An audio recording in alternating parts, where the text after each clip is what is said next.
Hello beautiful people! Napakasaya at exciting ng araw na ito dahil ngayong araw ay gagawin natin ang backdrop setup para sa isang lucky winner natin. Nung nakaraang araw kasi ay nagpost ako ng free backdrop na kung sino man ang maaswerteng mabubunot at mananalo ay siyang makakakuha sa ating balloon setup. Pagkatapos nga ng drawlats natin ay hinantay ko ang message ni Madam para nga ay alamin natin kung saan ang location at kung ano ang details ng magiging setup natin. Kaso ay hindi pa pala updated si Madam na siya ang nanalo, gawa nga at mahina pala ang signal sa kanila. Buti nga lang talaga at kahapon ay nakapunta siya ng bayan at sakto nakita niya ang message natin. Pagkasabi ko nga ay saktong-sakto daw na birthday ng anak niya kinabukasan, kaya naman ay kung maaari daw ay ipagpabukas na. Nag-alala ako ng konti mga day kasi syempre kailangan pang paghandaan yan bago gumawa ng setup. Kasi nga ay baka wala sa atin ang kulay na gusto nila. Ang sabi naman ni Madam ay kahit yung mga available na gagamitin na lang daw para hindi tayo mahirapan. Ang sabi ko naman ay may ready-made tayong standees ng Frozen at yun lang ang available. Buti na lang talaga at babae si baby kaya naman ay no problem tayo. Kaso nga lang ay hindi ko na napili ang tamang kulay ng balloon kasi nga ay kailangan pang orderin at 3 araw pa nga bago makarating. So ginamit ko na nga lang kung anong kulay na meron, dark blue at dark purple. Mas maganda sana kung light colors kaso yan lang ang available kaya wala tayong magagawa. Feeling ko okay lang din naman, medyo dark lang talaga. Natuwa ako kay Madam at sa asawa niya kasi napaka-considerate at mababait sila. Syempre, yun ang gustong-gusto nating makatrabaho kasi magiging magaan talaga lahat. Masaya ako ngayon kasi kahit papano ay makakagawa nga ulit tayo ng bagong design kasi alam niyo guys,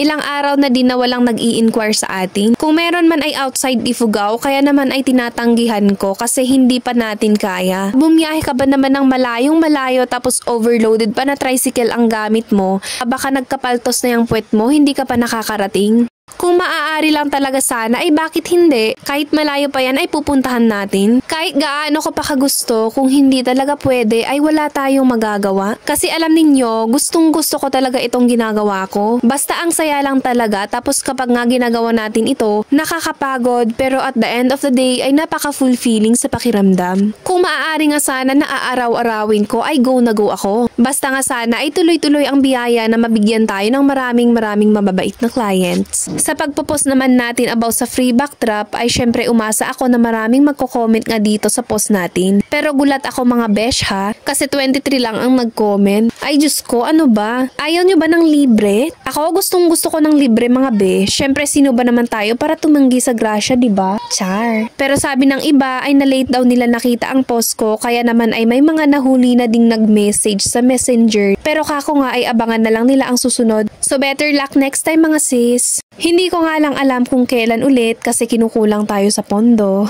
Hindi tayo mapera mga be.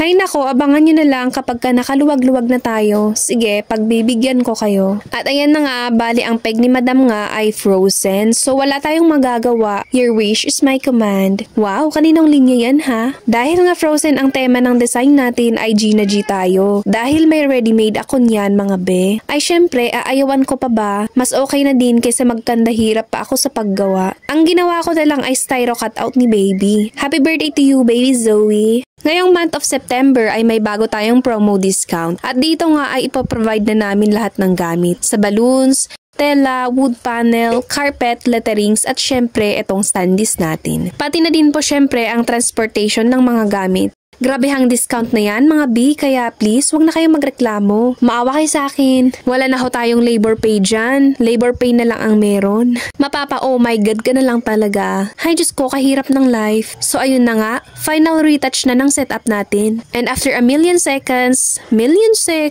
pagkatapos lahat ng pagpapagod ay eto na ang ating final look.